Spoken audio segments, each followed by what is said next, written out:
ॐ विश्वं दर्पणदृश्यमाननगरी तुल्यन्निजान्तर्गतं पश्यन्नात्मनि मायया बहिर्वोद्भूतं यथा निद्रया यस्साक्षात् कुरुते प्रबोधसमये स्वात्मानमेवाद्वयं तस्मै श्रीगुरुमूर्तये नमः इदं श्रीदक्षिणामूर्तये बीजस्यान्तरिवाङ्कुरो जगदिदं प्राङ्निर्विकल्पं पुनः मायाकल्पितदेशकालकलना वैचित्रचित्रीकृतं मायावीव विजृम्भयत्यपि महायोगी वयस्वेच्छया तस्मै श्रीगुरुमूर्तये नमः इदं श्रीदक्षिणामूर्तये तस्मै श्रीगुरुमूर्तये नमः इदं श्रीदक्षिणामूर्तये ॐ सहना भवतु सहनौ भुनक्तु सह वीर्यङ्करवावहै तेजस्विनावधीतमस्तु मा विद्विषावहै ॐ शान्तिः शान्तिः शान्तिः सदाशिवसमारम्भां शङ्कराचार्यमध्यमाम् अस्मदाचार्यपर्यन्तां वन्दे ગુરુપરંપરામ. એટલે આ 16મા અધ્યાયની અંદર આપણે દૈવાસુર સંપત એનું આપણે વર્ણન ચાલી રહ્યું છે. એની અંદર દૈવી સંપત્તિની વાત થઈ ગઈ. સંપત્તિ એટલે જે તમારા માટે ઉપયોગી, જેના થકી જીવનનું પરમ ધ્યેય જે છે એ પ્રાપ્ત થાય, જે અતિ મૂલ્યવાન વસ્તુ છે આપણા જીવનની અંદર બધા મનુષ્ય માટે. એવું નહીં કે એક મનુષ્ય માટે મૂલ્યવાન ને બીજા માટે નહીં. બધા જ લોકો માટે જે મૂલ્યવાન છે એવી વસ્તુની પ્રાપ્તિ માટેની સંપત્તિ, જેમ સંપત્તિથી વસ્તુઓ આપણને ગમતી હોય ને ખરીદીએ, એવી રીતે આ સંપત્તિ હોય દૈવી સંપત્તિ તો જરૂર પ્રાપ્ત થાય અતિ મૂલ્યવાન વસ્તુ તમને. અને એ દૈવી સંપત્તિમાં આપણે જોઈ ગયા છ આપણે નક્કી કર્યું હતું. 6 દૈવી સંપત્તિના અંતર્ગત, 6 આસુરી સંપત્તિના અંતર્ગત ચર્ચા કરીશું. અને એમાં જોયું આપણે દૈવી સંપત્તિમાં આત્મવિશ્વાસ, પછી આત્મવાન એટલે પોતાના પરનું થોડું નિયંત્રણ, પોતાની ચેષ્ટાઓ જે છે એના પર નિયંત્રણ, આપણી ઇન્દ્રિયો વગેરે પર કંઈક અંશે આપણું પ્રભુત્વ.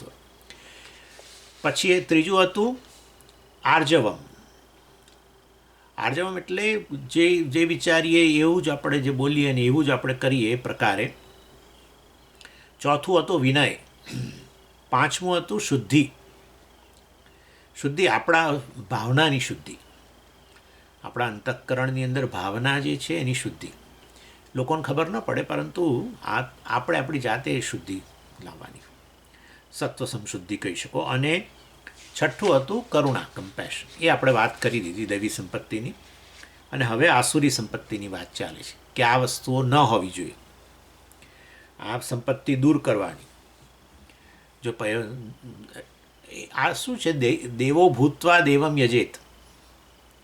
ઇવન પૂજા વગેરે કરવી હોય, બરાબર, દેવમ યજેત, દેવની પૂજા કરવી હોય તો દેવ જેવા બનીને કરો, એવું કહે છે. દેવો ભૂત્વા દેવમ યજેત, દેવ જેવા બનો. એટલે આપણે પછી પૂજાની અંદર કરીએ છીએ ને, પૂજાની અંદર બધી શુદ્ધિ, આત્મશુદ્ધિ કરીએ છીએ.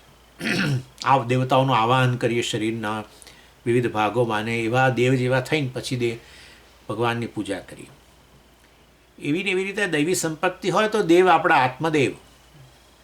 આત્મદેવ કે બ્રહ્મદેવ જે છે, પરમાત્મા છે, આવીને બેસે, અર્થાત એને તમે જાણી શકો.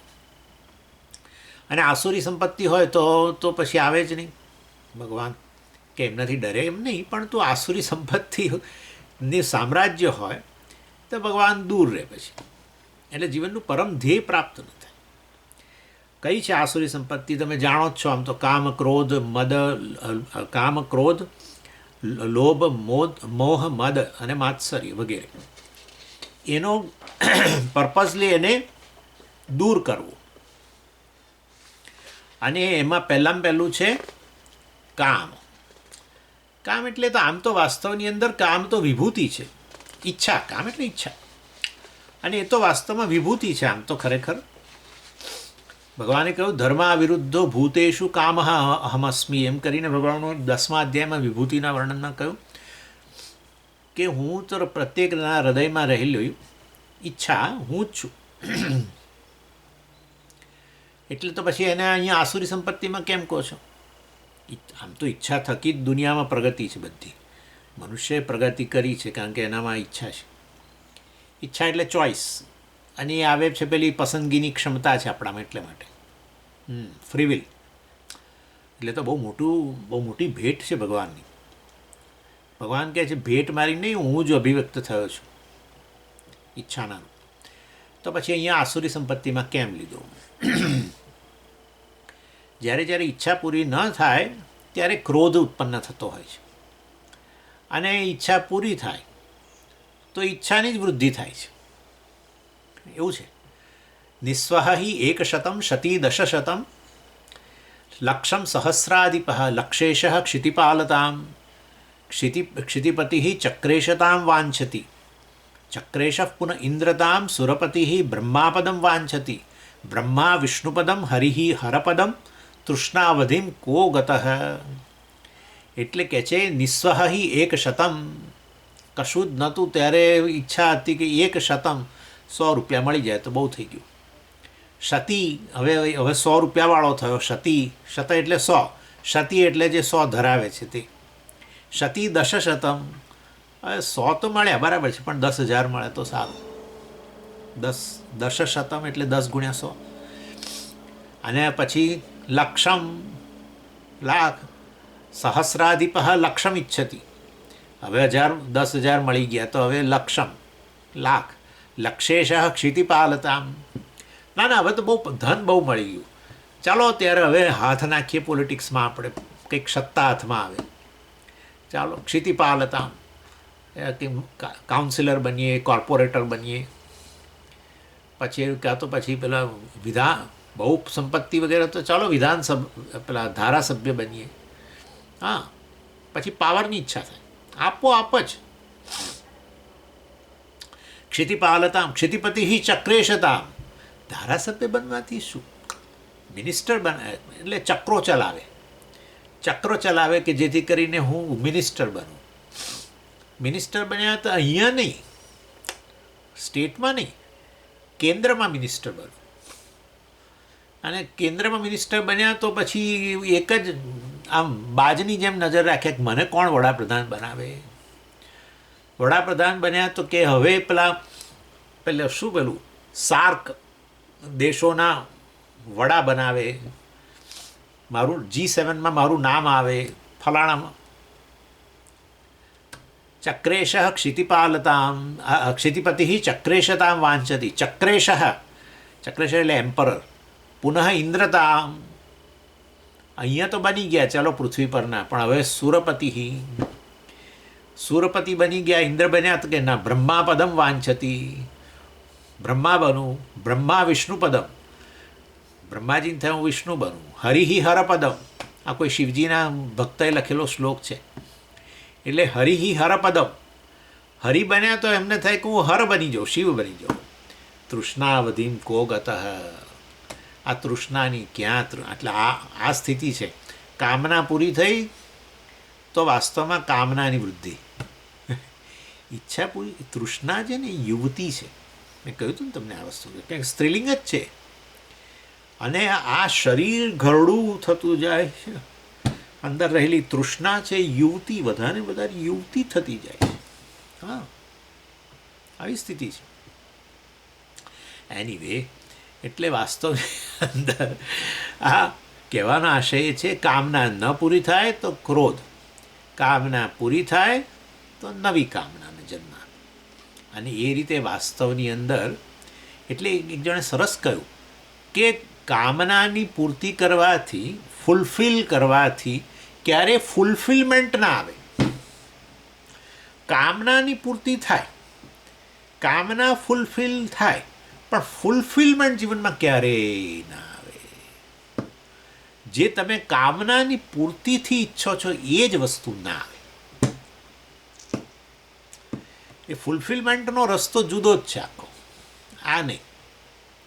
અને આ તો આખી જિંદગી 40-50 વર્ષ તમે વિચારો, નાના હતા ત્યાંથી અત્યાર સુધી 60-70 જે થયા કેટલી કામનાઓની પૂર્તિ કરી આપણે. ઓહો હો હતા ત્યાંના ત્યાં જ છીએ, એવા જ અધૂરા. ઇનફેક્ટ હવે તો વધારે લાગે છે અધૂરો. અને માટે વાસ્તવમાં એ દૃષ્ટિએ કામ આસુરી સંપત્તિ છે. એનીવે, એટલે આને કોઈ મતલબ કે આ પેલો શ્લોક પણ છે એ બતાવે છે કે કોઈ બધી ઈચ્છાઓ પૂરી કરી જ ન શકે, અને ઈચ્છાઓ પૂરી થાય તો પણ પૂર્ણતાની લાગણી, ફૂલફિલમેન્ટ આવે જ નહીં.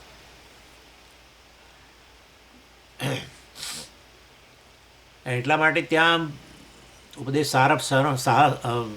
સારમમાં કહ્યું, કૃતિ મહોદધૌ પતન કારણમ ફલમ શાશ્વતમ ગતિ નિરોધકમ. કૃતિ મહોદધૌ, આ કર્મ કરીને બધી કામનાઓની પૂર્તિ માટે કર્મ કર્યા ને એ કામનાના મહાસાગરમાં આપણે ડૂબકો માર્યો છે, મતલબ એમાં જંપલાવ્યું છે. પતન કારણમ, ડૂબવા માટે જ છે. ફલમ અશાશ્વતમ, કારણ કે કર્મનું ફળ, ઈચ્છિત કર્મ ફળ જે છે અશાશ્વત છે. અને એ દૃષ્ટિએ ગતિ નિરોધકમ, એ મોક્ષનો નિરોધક છે. મોક્ષનું વાસ્તવમાં જે નિત્ય વસ્તુ પ્રાપ્ત કરવી છે એમાં અનિત્ય વસ્તુ તરફની આપણી બુદ્ધિ, અનિત્ય વસ્તુઓ જ કર્મફળ મેળવીએ, પરંતુ અનિત્ય હોવાને કારણે જે નિત્ય વસ્તુ છે એની પ્રાપ્તિ ન થાય.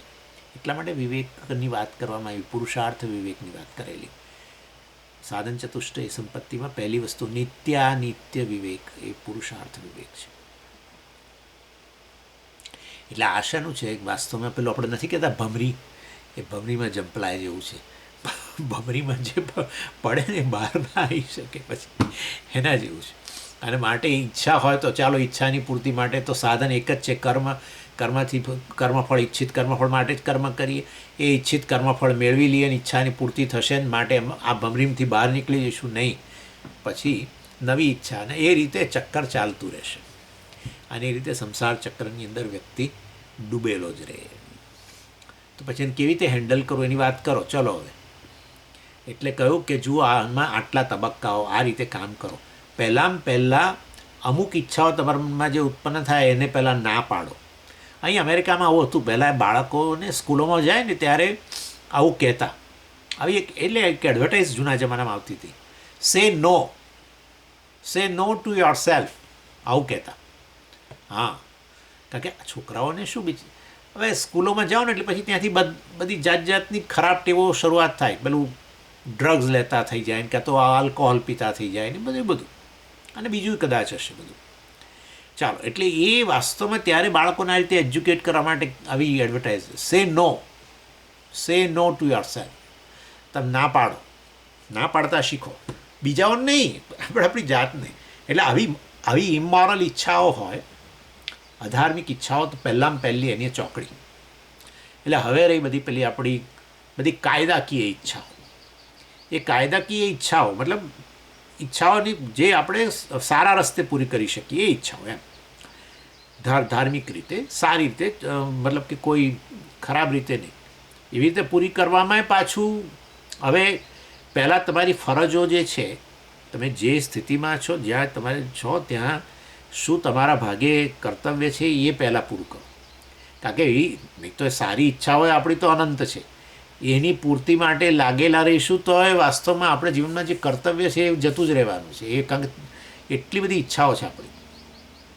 એટલે એવી સારી ઈચ્છાઓ હોય, કાયદાકીય ઈચ્છાઓ ધાર્મિક દ્રષ્ટિએ પૂરી થાય. ધર્મ અવિરુદ્ધ કામ, હા ભગવાને કહ્યું, ધર્મથી અવિરુદ્ધ કામ. ચાલો, એ પણ સારી છે, પરંતુ એની સામે કર્તવ્ય આપણું જીવનમાં જ્યાં છે ત્યાં કર્તવ્ય પૂરું કરો. અને આપણે જીવનમાં દાખલા કે આ એક પ્રોજેક્ટ હાથમાં લીધો હોય મોક્ષ વગેરે માટેનો, અને આપણી ધાર્મિક આપણે કર્તવ્યો બીજા હોય, આપણી પૂજા છે, આ છે, તે છે, એ બધું પણ કરો. અને પછી આ ધાર્મિક ઈચ્છાઓ જે છે તમારી ધર્મનીથી સારા રસ્તે જેને પૂરી કરી શકો, મટિરિયલ ઈચ્છાઓ, ભૌતિક ઈચ્છાઓ, એના માટે પછી પ્રયત્ન કરો. જોડે આ કર્તવ્ય, તમારા ધાર્મિક કાર્યો, મોક્ષ માટેનો તમારું જે સાધનનું અનુષ્ઠાન વગેરે છે, મતલબ શ્રવણ વગેરે, એ બધું ચાલુ રાખો. અને પાછી જે સમય રહે એની અંદર એને પૂરી કરો. એટલે કે હંમેશા મોડરેશન, ઈચ્છાઓની પૂર્તિમાં. અને પછી પણ એ ઈચ્છાઓ તમારા મનની અંદર શું ઉત્પન્ન કરે છે? દબાણ ઉત્પન્ન કરે છે. તો એ ઈચ્છાઓ પૂરી ન થાય ત્યાં સુધી જે દબાણ થાય છે એ દબાણને રિલીઝ કરી દો. પ્રેશર કુકરની સીટી અદ્ધર કરી દો. કારણ કે પ્રેશર કુકર સીટી વાગવાની હોય પહેલાં કેવી સ્થિતિ હોય છે? હા, સીટી વાગવાની હોય ને પહેલાં અંદર દબાણ હોય છે બરાબર, અને એ દબાણ જ પેલી સીટીને અદ્ધર લાવે છે ને.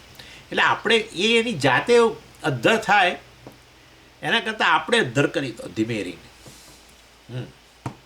એટલે એ વાસ્તવમાં એ જે ઈચ્છાઓ છે એનું દબાણ જે છે એ વાસ્તવની અંદર પછી તકલીફો ઊભી કરે છે. એ જ પછી આવો એંગર વગેરે આવે ના પૂરી થાય એટલે એ દબાણને હટાવવા માટે ભગવાને જે રસ્તો ભગવદ્ ગીતામાં અપનાવ્યો છે એ કયો છે, અપનાવ્યો છે કરતાં કયો છે એ વાસ્તવમાં આપણે અપ્લાય કરો કે જેથી ઈચ્છાઓ તો રહે, ધાર્મિક રીતે પૂરી કરવાની ઈચ્છા રહે, પરંતુ એનું દબાણ ન રહે. બસ દબાણ જે છે એ મુશ્કેલી ઊભી કરે છે, હે ને. એટલે બધા કોર્પોરેશન દબાણો હટાવે. જુઓ, દબાણ હટાવવાની ગાડી એમ ના આવે. આ દબાણ બધે મુશ્કેલી ઊભી કરે, પ્રેશર એટલે નહીં તો બહુ કમ્ફર્ટેબલ હોઈએ આપણે. જો આપણી ઈચ્છાઓ હોય અને અંદર દબાણ ન હોય, પૂરું કરવાની ઈચ્છાઓ એનું દબાણ ન હોય તો બહુ જ કમ્ફર્ટેબલ હોઈએ. આવું સમજ કદી અનુભવ નથી છે જ તમને? કેટલી બધી અમુક ઈચ્છાઓ છે જે તમે પૂરી થાય કે ન થાય તમને ફેર નથી પડતો. આવું કેટલું છે હે. ઘણી વાર આ લોકો ઘરે પૂછે બોલો હવે આજે શું બનાવવું, મને દ્વિધા છે, આ બનાવું કે તે બનાવું. તમારે જે બનાવો બનાવો. એટલે એનો અર્થ શું થયો કે તમે ગમે એ બનાવશો વાંધો નથી. અર્થાત તમે ફલાણું બનાવ્યું તો પણ ચાલશે, પેલું બનાવ્યું તો એ ચાલશે, એ ભાવશે ને આ ભાવશે, બધું તો પછી મજા જ છે ને. એકને બદલે બીજું બને તો એ ચિંતા નથી પછી. પણ જો દબાણ હોય કે આ મારી ફલાણી ઈચ્છા પૂરી ન થઈ અને એણે એ ઈચ્છાએ દબાણ રાખ્યું હોય તો તકલીફ ઊભી થાય. તો થાળી સામે જોતા થાળી ઉચકીને પછાડનારા લોકો છે, થાળી ફેંકનારા લોકોય છે. હા, એક જમાનામાં મને કોઈક આવું કહેતું હતું કે થાળી ફેંક્યા, વસ્તુ જે અંદર જુએ અને એટલે આ દબાણ અને કહેવાય દબાણ ન રહેવું જોઈએ. મારી દૃષ્ટિએ આપણે અડધી બેટલ જીતી ગયા જો ઈચ્છાઓ હોય, ભૌતિક ઈચ્છાઓ, પણ દબાણ ન હોય પૂરી કરવા. બસ તો આપણે મનુષ્યોમાં પણ હવે થોડી ઉત્કૃષ્ટ કક્ષાએ આવ્યા, જેને ભગવાન યોગી કહે છે. યોગી બની ગયા. યદૃચ્છા લાભ સંતુષ્ટ એક્સેટ્રા એક્સેટ્રા. ભગવાને કહ્યું યદૃચ્છા લાભ સંતુષ્ટ. બસ આ પ્રારબ્ધને અંતર્ગત જે કંઈ લાભ થયો, ભૌતિક વસ્તુઓ પ્રાપ્ત થઈ, એનાથી સંતુષ્ટ. આ ડિઝાયર મેનેજમેન્ટ કહી શકો તમે. એટલે આ રીતે કામનાને કઈ રીતે સ્વામીજી તમે હેન્ડલ કરવી, એને કેવી રીતે મેનેજ કરવી, આ તબક્કાઓ. ઇમોરલ ઈચ્છાઓ માટે નો. મોરલ ઈચ્છાઓનું લિસ્ટ છે, એની સામે આપણું કેટલા કર્તવ્યો છે એ જોવા, એ કર્તવ્યો કરવા, ધાર્મિક કર્તવ્ય. તો એ આ ભગવાનની પૂજા વગેરે કરવી એ કર્તવ્ય છે. તો કર્તવ્ય જ છે ને, ત્યારે શું છે? ત્યારે શેનું કર્તવ્ય વળે? તો શું તમારું આ જીવન કોણ ચલાવે છે? હે, જીવન ચાલે છે ભૂતોથી, વાયુથી માંડીને અગ્નિ તત્વ બધા બિચારા કામ કરીએ છીએ, પૃથ્વી તત્વ, અન્ન વગેરે બધું જ. જળ ન મળે તો કલ્પના કરો, જીવન ચાલે છે જ મહાભૂતોથી. મહાભૂતો તો ઈશ્વર છે ને. તો પછી કૃતજ્ઞતા હોવી જોઈએ ને આપણામાં. સતત આપણે જે આપણું જીવન ચલાવે એના માટે કશું ન કરીએ, એટલી બધી કૃતજ્ઞતા કહેવાય એને. કૃતજ્ઞતા અને કૃતજ્ઞતા. કૃતમ હંતિ ઇતિ કૃતજ્ઞ. કૃતમ મારા માટે કોઈકે કર્યું, આ ઈશ્વરે કર્યું. હંતિ કોઈ પરવા જ નહીં, એને કરવું એ તો કરે મારા માટે, માં શું છે બોલો. કૃતજ્ઞતા. કૃતમ જાનાતિ. આણે મારા માટે કર્યું છે, હું એનો આભારી છું. આભાર પ્રદર્શિત તો કરો ભાઈ. હા, થેન્ક્સ ગિવિંગ કરો. પૂજા, દેવયજ્ઞ રોજ કરો. તમારી ઈચ્છાઓ પૂર્તિ માટે ભલે પ્રયત્ન કરો, એક્ટિવિટી કરો, પરંતુ આ કરો. અને જે પરિસ્થિતિમાં જે ઈશ્વર મૂક્યા છે એ ઈશ્વરની ઈચ્છા છે. અને એ પરિસ્થિતિમાં જે કંઈ આપણાથી સહયોગ અપાય, ઈશ્વરને જ અપાતો સહયોગ છે વગેરે, ચાલો એ બધી બહુ ચર્ચા કરેલી છે. એટલે એ રીતે આ અને પછી જે ઈચ્છાઓ પૂરી કરવાની છે કાયદાકીય રીતે, એની અંદર એમાં જો દબાણ હોય, દબાણને હટાવવા માટે કર્મયોગ વગેરેનું. પછી બીજું છે, ચાલો એટલે આ રીતે કામરૂપી આસુરી સંપત્તિને આ રીતે મેનેજ કરી શકીએ, એ ધીરે ધીરે નિવૃત્ત થાય. બીજું છે ક્રોધ. કામ, ક્રોધ, મદ, મોહ, એ મેં કહ્યું ને 6. ક્રોધ, તે ક્રોધને શા માટે શત્રુ ગણો છો? ક્રોધ તો મિત્ર છે મારો. મારે કામ લેવું હોય બીજા જોડે તો હું ક્રોધથી જ લઉં છું. આપણો ક્રોધ જોઈને જ એમ કે પાછા આપણો ક્રોધ જોઈને જ એ થથરે અને કામ કરે સીધું. એટલે ક્રોધ તો જોઈએ, એ આપણો મિત્ર છે, શત્રુ નહીં. બોલો, આવું કેનારા છે?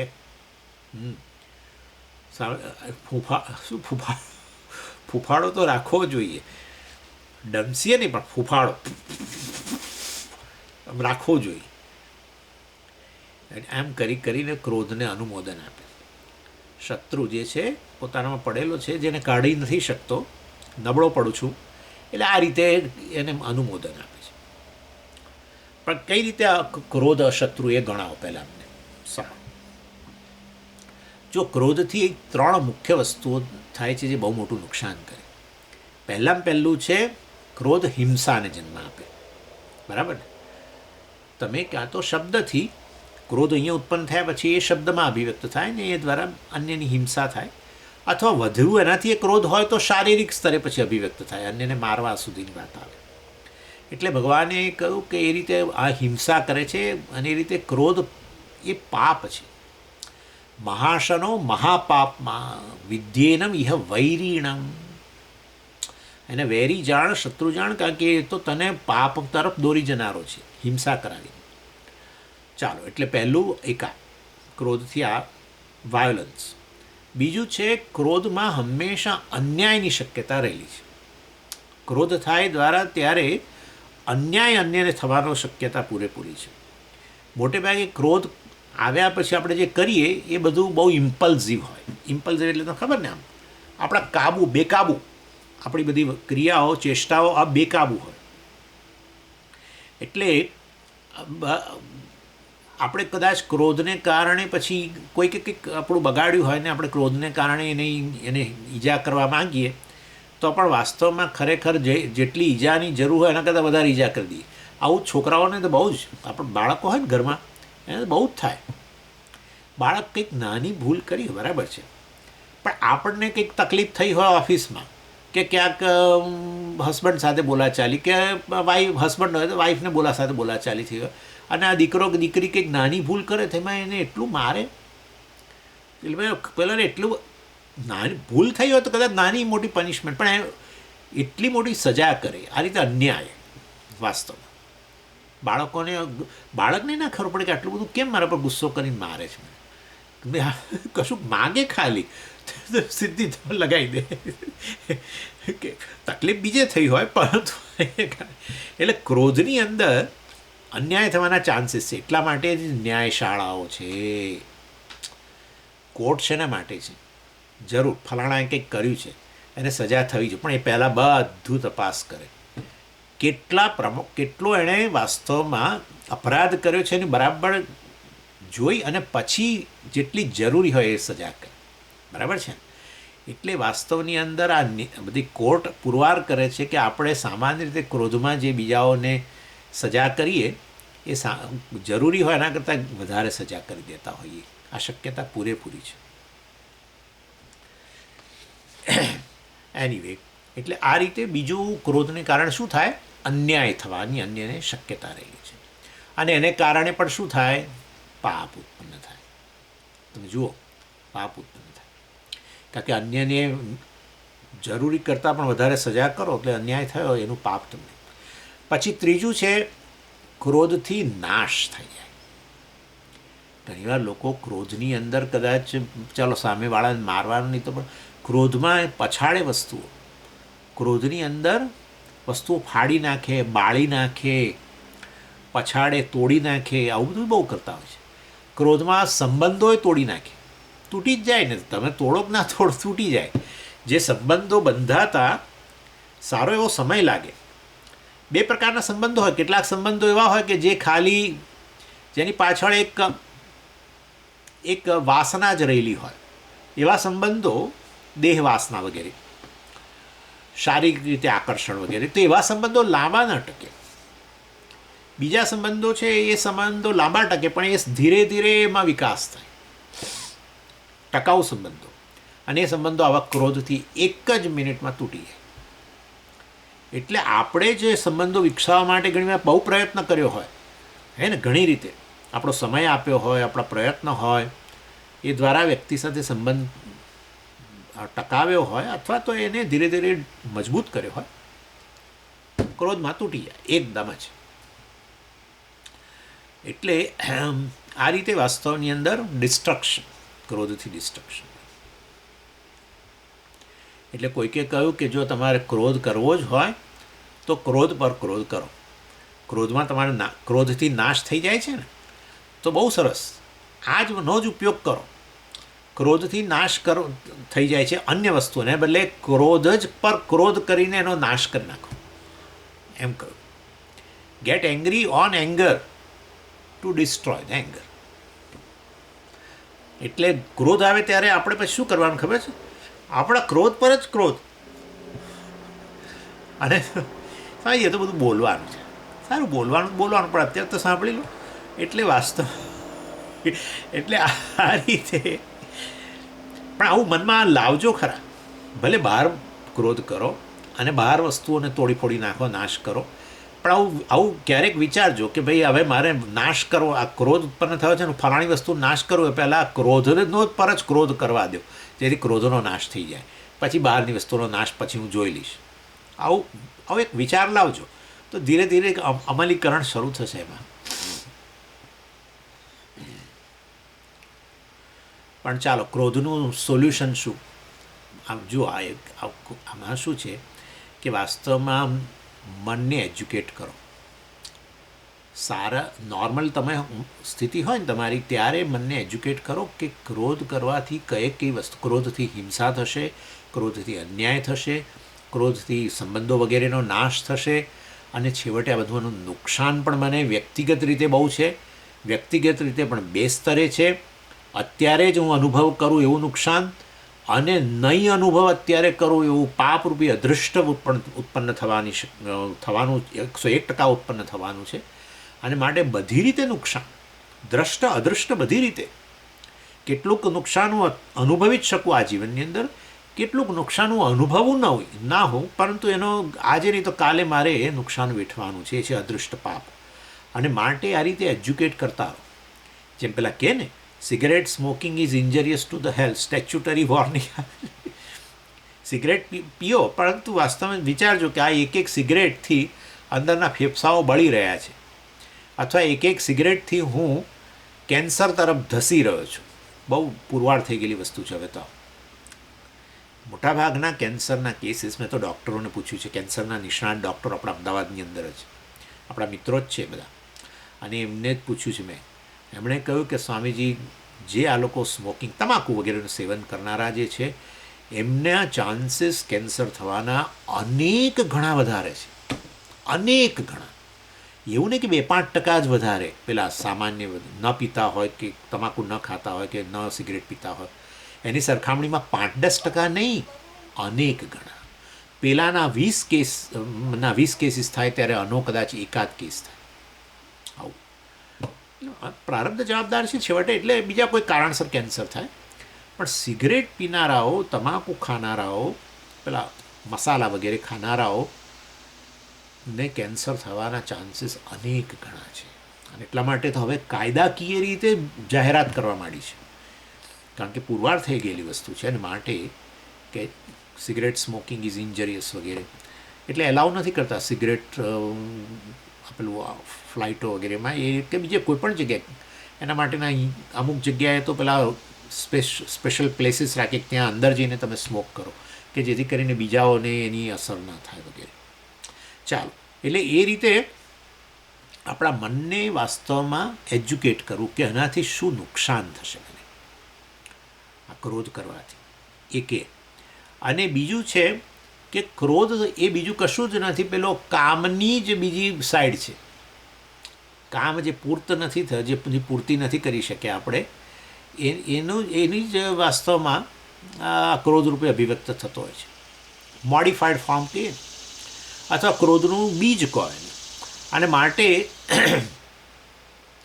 એ ક્રોધરૂપી વૃક્ષને હેન્ડલ કરવા માટે પેલા બીજને હેન્ડલ કરવું પડે. બીજ જે છે જેમાંથી ઉત્પન્ન થાય છે આ ક્રોધરૂપી વૃક્ષ, એ બીજનો નાશ તરફ આગળ વધવું જોઈએ.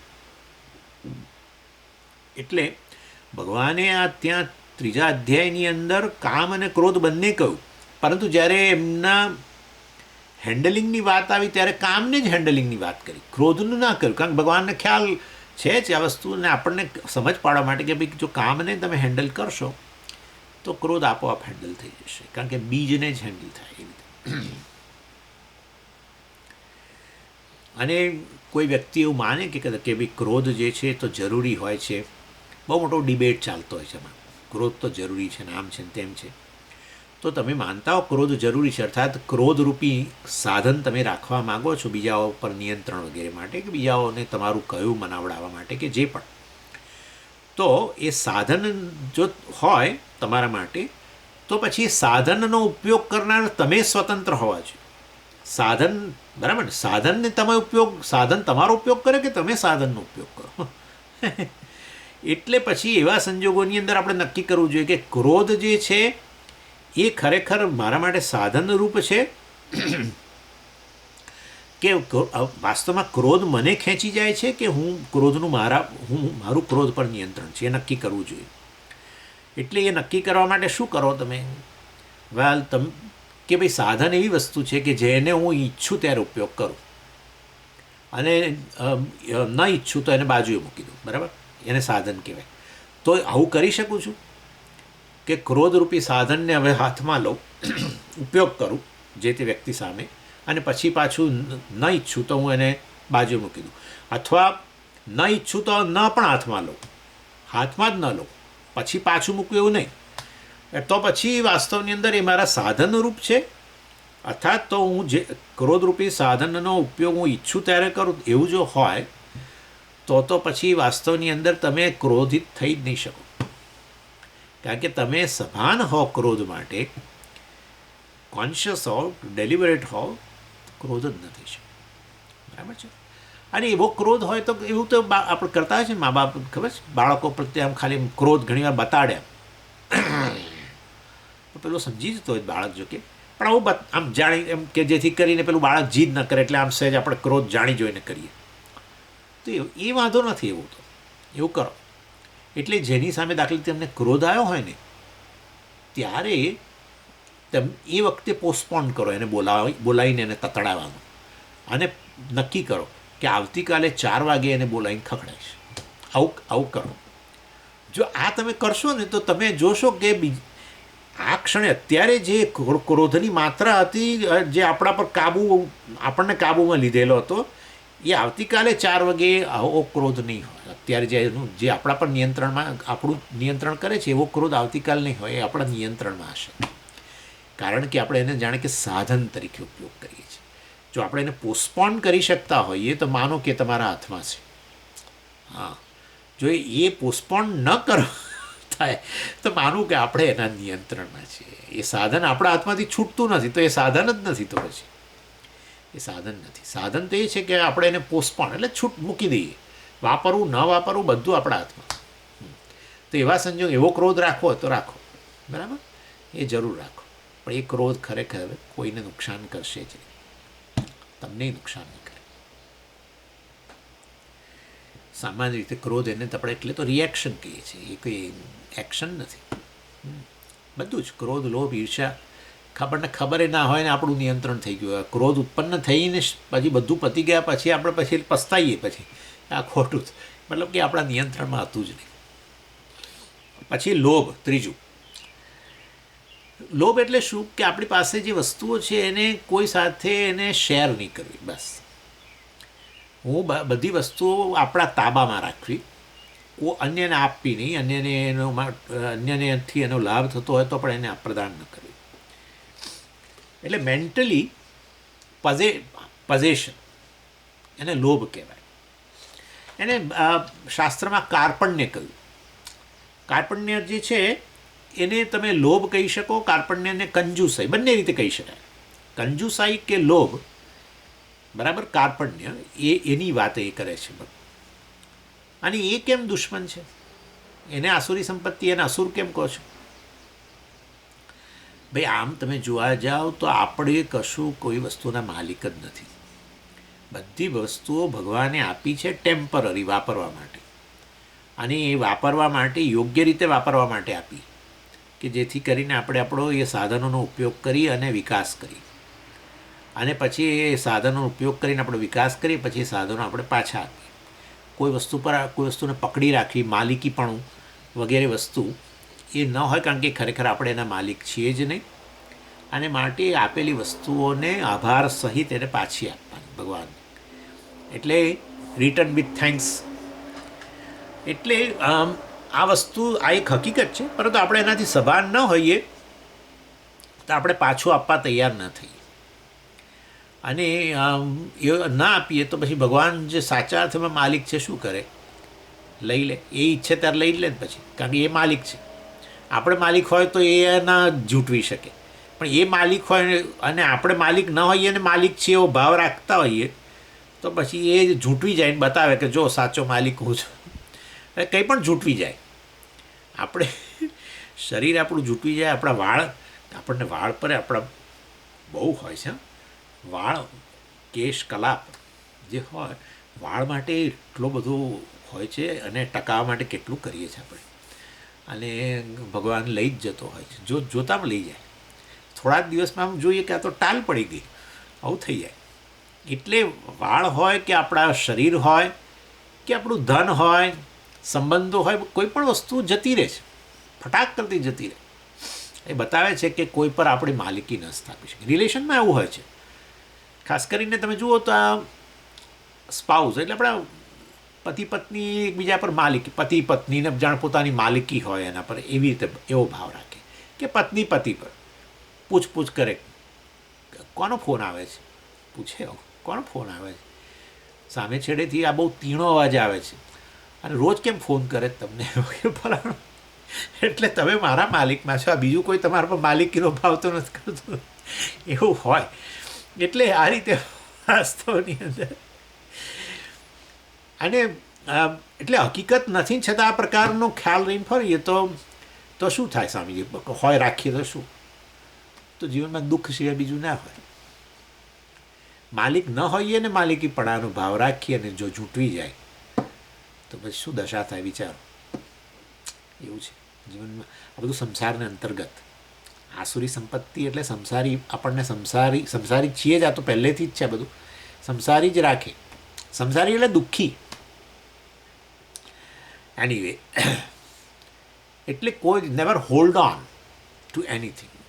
ઈશ્વરે આપેલું છે. સ્વામીજી હંમેશા કહે, પૂજ્ય સ્વામીજી, એવરીથિંગ ઇઝ ગિવન. બસ ઉઠો સવારે ત્યારથી માંડીને કે ભાઈ ભગવાને આજનો દિવસ આપ્યો, આ શરીર, મન, બુદ્ધિ બધું હજુ મારા હસ્તક રાખ્યું એણે, બરાબર. અને માટે ચાલો એનાથી શ્રેષ્ઠ ઉપયોગ કરવો. આજે ભગવાને આપેલું છે અને એ આશયથી આપ્યું છે કે હું એનો સારામાં સારો ઉપયોગ કરું. તો પછી આજે હું હવે તક ન ગુમાવું. એક એક દિવસ જે મને મળે છે એ વાસ્તવમાં ભગવાન, સવાર ઉઠું ત્યારે એ રોકડો દિવસ હોય છે આપણો. અને બરાબર, તો આવતીકાલ ઉગવાની છે કે નહીં કંઈ ખબર નથી આપણને. તો ચાલો આજે જે દિવસ મળ્યો છે તો આપણે એનો શ્રેષ્ઠ ઉપયોગ કરીએ.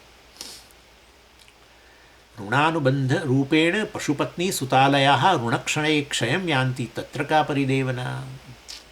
જુઓ, ઋણાનુબંધ રૂપેણ પશુ પત્ની સુતાલયા, આપણને ઋણ ચૂકવવા માટે બધું આપવામાં આવ્યું છે. એમના પ્રત્યે કર્તવ્ય વગેરે એમને ઉપયોગી, મદદરૂપ થવા માટે આપ્યું છે. એટલે હંમેશા કહે કે તમે કોઈકના કાન બની જાઓ, તમે કોઈકના આંખો બની જાઓ, તમે કોઈકની વાણી બની જાઓ, અર્થાત તમે ઉપયોગી બનો. આ બધું આપ્યું છે ભગવાને, એનો શ્રેષ્ઠ ઉપયોગ કરો. અને શ્રેષ્ઠ ઉપયોગ એટલે કે એનું જ આ જગત જે છે એની સેવામાં છે. અને એમાં કુટુંબે આવી ગયા, બધા આવી ગયા. એવું બહારનું જગત હું એમ નથી કહેતો, પણ આપણી સેવા માટે આપણે બધાનો ઉપયોગ કરીએ જ છીએ. એ તો હોય જ, પરંતુ સાથે સાથે અન્યનો, તો એનો શ્રેષ્ઠ ઉપયોગ થયો, આપેલી વસ્તુનો શ્રેષ્ઠ ઉપયોગ થયો કે જે સાધન આપો એનો તમે તમારા ઉપયોગ માટે તમે તમારા ઉપયોગમાં તો લો જ, પરંતુ અન્યને પણ એ સાધનો જરૂરી હોય, એનાથી એમને લાભ થતો હોય તો એના માટે તમે તૈયાર છો. તો આવું હોય તો વાસ્તવની અંદર પછી જીવનના દુઃખ ઓછું રહે. એટલે આ વસ્તુ ખેંચી જાય ભગવાન ત્યારે દુઃખ થાય આપણને, પરંતુ આપણે સભાનપણે એનો ઉપયોગ બીજાઓ માટે કરીએ, બીજાઓ માટે એનો શેર કરીએ તો આનંદ હોય. એટલે એ રીતે લોભની નિવૃત્તિ શેનાથી થાય? શેરિંગ, અને સાથે વેચવાથી લોભ જાય, અથવા ઉદારતાથી લોભ જાય. લોભનું મારણ ઉદારતા, લોભનું મારણ આ પ્રકારે શેરિંગ. પછી ચોથું છે મોહ. એ એટલે મોહની અંદર મુખ્ય જે આપણો મોહ જે છે તે આ છે કે આપણો આનંદ જે છે એ શેના પર આધારિત છે? તો કે મારી પાસે કેટલી વસ્તુઓ છે એના પરથી મારો આનંદ હું નક્કી કરું. ઓછી વસ્તુઓ તો મને ઓછો આનંદ, વધારે વસ્તુઓ તો વધારે આનંદ. શાસ્ત્ર કહે છે કે ના ભાઈ, તારા સુખનો આધાર તું કોણ છે એના પરથી નક્કી કર. તારી પાસે શું છે એના આધારે નક્કી ન કર, તું કોણ છે એના આધારે નક્કી કર.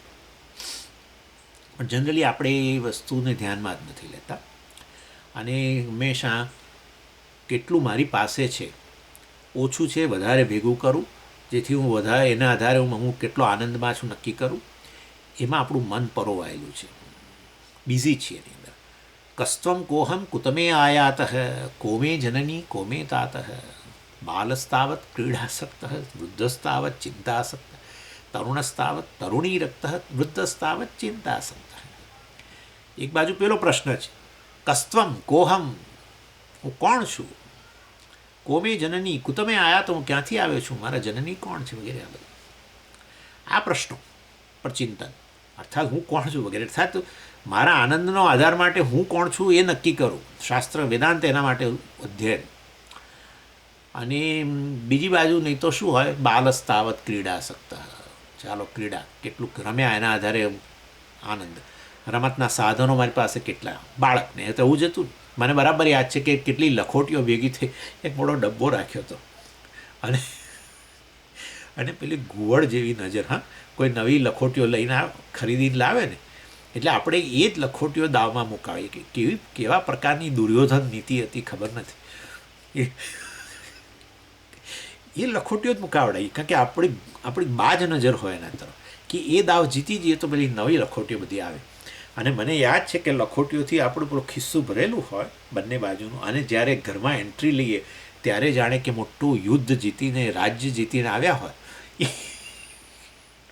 અને એ લખોટીઓ પછી મૂકીએ ને, અને પછી શું રાખતા હતા? 2 ડબ્બા, એકમાં નવી લખોટીઓ અને એકમાં જૂની લખોટીઓ. એટલે પછી રમવા જવાનું હોય તો પેલી જૂની લખોટીઓ લઈને જઈએ, અને બીજાઓ પાસે નવી લખોટીઓ મુકાવી, એ દાવ જીતી નવી લખોટીઓ લાવીને પેલામાં ઢગલો કરીએ. હવે યાદ કે કેવા પ્રકારના બધા આપણે, અને એમાં કોઈ એમ્પાયર તો હોય ને, આ લખોટીયાના દાવમાં એમ્પાયર ના હોય. એટલે આપણે થોડી દાદાગીરી કરીને, ના ના બરાબર છે, એ બીજી લખોટી હાલી નથી ને પેલી મારે લખોટીને આપણે મારતા હોય એ જ એને જ લાગી છે ને, આમ ને તેમ ને એમ કરીને ગમે તે રીતે બધી લખોટીઓ ભેગી કરી. એટલે સામ દામ દંડ ભેદ બધું આપણે અને લઈ આવતા હતા. કહેવાનો આશય છે, આપણા આનંદનો આધાર કેટલી લખોટીઓ. બાળક તરુણસ્તાવત તરુણી રખતા, જવા દો, એ તમારે કેવું જ નથી કશું. વૃદ્ધસ્તાવત ચિંતાસક્ત, ચિંતાઓમાં આ ન રહ્યું, પેલું થઈ ગયું, પેલું મારે કરવાનું રહી ગયું ને, આમ બાકી છે, પેલું છે, આમ બદલે પેલું હોત તો સારું.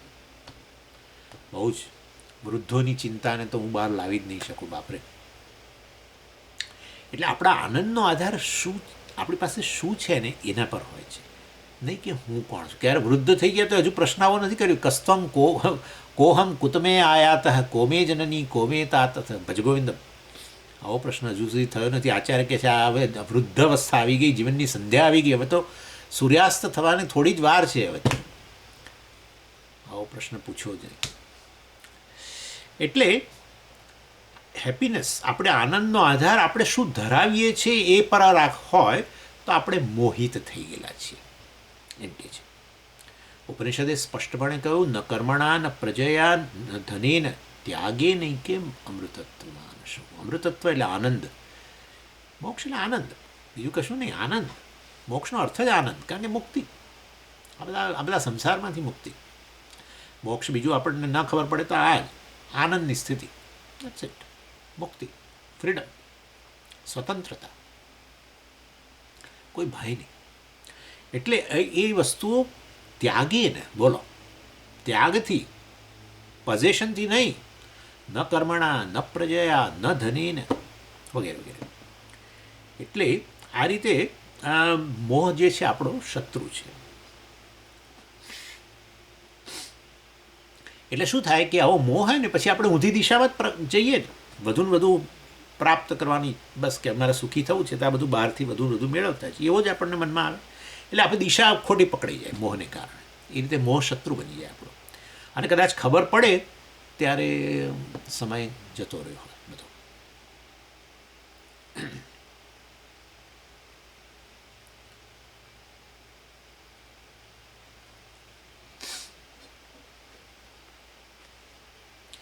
એટલે ત્યાં કહ્યું આ કઠોપનિષદની અંદર, ન વિત્તેન તર્પણીયો મનુષ્ય. વિત્તથી ક્યારેય તર્પણ એટલે તૃપ્ત ન થવાય. પાંચમું છે મદ, એરોગન્સ. ઇદમદ્યમ મયા લબ્ધમ ઇદમસ્તિ ઇદમપી મે ભવિષ્યતિ પુનર્ધનમ ઇદમ પ્રાપ્સે મનોરથમ વગેરે વગેરે ભગવાને કહ્યું. એટલે આપણું મન છે એ બસ મદથી ભરેલું હોય. કારણ કે એને પણ અહીંયા શત્રુ કહ્યો. જો આમાં એવું છે કે આપણે હંમેશ માટે જે કંઈ આપણી કરીએ પ્રવૃત્તિ એમાં સફળ જ થઈ એવું તો હોતું જ નથી. તો નક્કી છે, કારણ કે આપણું જ્ઞાન અલ્પ છે અને એ અલ્પ જ્ઞાનથી આપણે પ્રયત્ન કરીએ, અલ્પ શક્તિઓ છે એનાથી આપણે પ્રયત્ન કરીએ એટલે હંમેશા સફળ થવાના તો ચાન્સીસ ન જ રહે. અને સફળ ન થઈએ અને આ શત્રુ બેઠેલો હોય અંદર, મદ, એરોગન્સ, તો આપણે સહન જ ન કરી શકીએ. અર્થાત હું તો હંમેશા સફળ જ બનું એવો એક ખ્યાલ લઈને બેઠા હોઈએ, એવો પ્રકારનો મદ હોય અને સફળતા ન આવે, કેટલી બધી પ્રવૃત્તિમાં આવું તો બને જ, તો પછી આપણે સહન જ ન કરી શકીએ. અને એને કારણે બહુ દુઃખ થાય, એને કારણે ઈર્ષ્યા પણ ઉત્પન્ન થાય. કારણ કે જ્યારે આપણા મનમાં હોય કે હું જ બહુ ચડિયાતો છું, મદ, તો વાસ્તવની અંદર બીજાઓનું ચડિયાતાપણું, બીજાઓની સુપિરિયોરિટી આપણે સ્વીકારી જ ન શકીએ. કારણ કે આપણને એમ હોય કે મારા કરતાં સારું તો કોઈ હોય જ ન શકે, મારા કરતાં વધુ સફળ કોઈ હોય જ ન શકે. એટલે કોઈ જ્યારે બીજાઓની સફળતાની કે એમની ગાથા ગાય તો વાસ્તવની અંદર આપણે સહન ન કરી શકીએ. ને આપણે શું કહીએ ખબર છે? આ તમે જોજો, બહુ કોમન વસ્તુ છે આ તો. દાખલા તરીકે તમે કોઈકની સફળતા મારી આગળ રજૂ કરો, બરાબર, અને મારાથી એ સહન ન થાય મદને કારણે, હું તરત શું કરું, એની પર્સનલ લાઈફની વાત શરૂ કરું. તને ખબર છે એનું વ્યક્તિગત જીવન કેવું છે, એમ કરીને શરૂ કરું, કાદવ એ રીતે ઉછાળું. એટલે આ રીતે વાસ્તવની અંદર આપણો મદ જે છે એને કારણે આપણે કોઈને સહન જ ન કરી શકીએ. બીજાની ગ્લોરી, બીજાની કઈ વસ્તુ આપણે સહન ન કરી શકીએ. એટલે અને આવું તો બનવાનું જ છે કે તમારા કરતાં ચડિયાતા દરેક ક્ષેત્રમાં હોય. ઇવન આપણે આ અત્યારે ગણો ને, અમારી જ વાત કરીએ, આ ભણાવીએ છીએ અમે, પણ અને અમારા કરતાં સારું ભણાવનારા દુનિયામાં કેટલા બધા છે. અને એવું એ બને કે જે કદાચ ભણાવતા નથી પણ એ લોકો સારું ભણાવી શકે છે, પરંતુ કોઈ કારણસર તક નથી અત્યારે એમની પાસે, આવું એ બને. એટલે એવા સંજોગોમાં દરેકે દરેક ફિલ્ડમાં સુપિરિયર તો રહેલા જ છે. અને ત્યારે આપણે હું જ સુપિરિયર છું, મારાથી વધારે કોઈ સુપિરિયર ન હોઈ શકે. અને કોઈ કે બતાવે આપણને કંઈ વાત કરે બીજાની સારી વિભૂતિઓની કે આ પ્રકારે, તો આપણે પછી આવો કાદા ઉછાળીએ, તમને ખબર નથી એ તો આવો છે ને તેવો છે ને એનો પર્સનલ જીવન બહુ ખરાબ છે ને આમ ને તેમને. આ બધી વસ્તુઓ છેવટે આપણને નુકસાન કરતી હોય છે. શ્રેષ્ઠ વસ્તુ એ છે કે જેનામાં જે કંઈ તમને સારું દેખાય અને કદાચ લાગે કે આપણા કરતાં સારું છે, તો પણ કોઈકની બુદ્ધિ, દાખલા તરીકે કોઈકની વાણીમાં ચતુરાઈ હોય, બરાબર, સારું રીતે વિચારો પ્રગટ કરે, આ તે વસ્તુઓ, તો આ બધામાં ઈશ્વરનો અંશ જુઓ, કારણ કે ભગવાને એ જ કહ્યું, બુદ્ધિ બુદ્ધિમતામ અસ્મિ, તેજસ તેજસ્વી નામહમ, બલમ બલવતામ ચાહમ વગેરે. ભગવાન કહે છે તું મારા દર્શન કર, અને વાસ્તવની અંદર એ બધું ઈશ્વરનો જ અંશ પ્રગટ થયેલો છે. અને એ રીતે વાસ્તવમાં અન્યના વખાણ થઈ રહ્યા હોય ત્યારે પણ આપણે ઈશ્વરનો હાથ જોવો, ઈશ્વરની જ વિભૂતિ જોવી, એ દ્વારા આ વસ્તુની નિવૃત્તિ થઈ જાય. અને છેવટે છેલ્લું છે માત્સર્ય. મેં તમને કહ્યું ને, જેલસી અગેન પણ કમ્પેરિઝનમાંથી બોર્ન થાય. અને જીવનની અંદર તારતમ્ય તો રહેલું જ છે, અને માટે કોઈની સાથે આપણી તુલના નહીં કરવી. કોઈ બે વ્યક્તિ સરખા, આપણે બે બહુ બોલીએ જ છે, બે આંગળીઓ સરખી ના હોય ને આમને તેમ, તો બે વ્યક્તિઓ સરખી ન હોય, તારતમ્ય હોય જ. એવા સંજોગોમાં પછી બીજાઓ સાથે તુલના કરવાનો, અને પછી એ તુલના કરીને ઈર્ષા વગેરે, આપણા કરતાં ચડિયાતું હોય તો ઈર્ષાનો ભાવ ના રાખવો જોઈએ. આપણી તુલના આપણી જોડે જ કરવી જોઈએ. અથવા તો આપણી પાસે જે છે, આપણે જે છીએ અને આપણી પાસે જે છે એનાથી ખુશ રહેવાનું, અને એ રીતે આપણે આપણો વિકાસ કરવો જોઈએ. અને માટે આ સુપિરિયોરિટી ને ઇન્ફિરિયોરિટી, બીજાઓ કરતાં હું ચડિયાતો અથવા બીજા મારા કરતાં ચડિયાતા વગેરે, એના કારણે પેલી ઈર્ષા વગેરે એમાંથી મુક્ત બની શકીએ. એટલે દરેકે દરેક વસ્તુ સુંદર જ છે, ભગવાનની જ અભિવ્યક્તિ છે ને, એ રીતે બધી વસ્તુઓ સુંદર છે. એટલા માટે આ લોકો કહે છે કે કોઈ દિવસ તમે જાસ્મીન, એટલે આપણે મોગરો અને ગુલાબની સરખામણી ન કરો. મોગરો ગુલાબની સરખામણીમાં કોણ ચડિયાતું હોય? અરે આ તો કંઈ સરખામણી છે, દરેકે દરેક વસ્તુ સુંદર છે. મોગરો મોગરોની રીતે સુંદર છે, અને ગુલાબ ગુલાબની રીતે સુંદર છે. અને માટે ચડિયાતા આવો તારતમ્ય રહેલું જ છે. ને માટે લઘુતા ગ્રંથિ કે ગુરુતા ગ્રંથિ કશું લાવવાની જરૂર નથી. ગુરુતા ગ્રંથિ લઘુતા ગ્રંથિ લાવીને બીજા ચડિયાતા છે કરીને ઈર્ષા વગેરે માત્સર્ય ઉત્પન્ન થાય, એમાંથી મુક્ત રહી શકો. અને તમે વિચારો કે આ કમ્પેરિઝન કરીને હું ઓછો સુંદર છું ને બીજા વધારે સુંદર છે એમ માનીને લોકો બિચારા પ્લાસ્ટિક સર્જરીઓ કેટલું કરાવતા હોય છે, બધું ચહેરા પર ને આ ને તે, અનેક બધી વસ્તુ. કારણ કે આ બધું ક્યાંથી આવ્યું છે? છેવટે આપણો આ કોમ્પ્લેક્સ આપણામાં ગ્રંથિ, કે હું બીજા કરતાં ઉતરતો છું કે ચડિયાતો છું કે વગેરે જે હોય તે. એટલે આ રીતે એમાંથી મુક્ત બની શકો. હું જેવો છું અને જેવું છે મારી પાસે, એનાથી એવો હું સુંદર છું. જે કંઈ મારી પાસે છે એનાથી હું ખુશ છું. કારણ કે પ્રત્યેક વસ્તુ એ છેવટે ઈશ્વરની જ વિભૂતિ છે, અને પ્રત્યેક વસ્તુ એની જગ્યાએ સુંદર જ છે.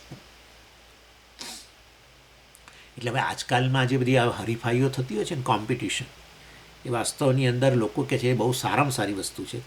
પરંતુ તમે જો શાસ્ત્રની દ્રષ્ટિએ વિચાર કરો તો એ ખરેખર સારી વસ્તુ નથી. કેમ કે એમાંથી જ એ હરીફાઈ દ્વારા પોતાને ચડિયાતો સિદ્ધ કરવામાં અનેક વસ્તુઓનો, અનેક પ્રકારની ગોલમાલો થતી હોય છે, અને અનેક પ્રકારની મુશ્કેલીઓ થતી હોય છે. તમે જાણો છો આ વસ્તુ. ક્રોધ ઉત્પન્ન થાય, છેતરવાની ભાવના ઉત્પન્ન થાય.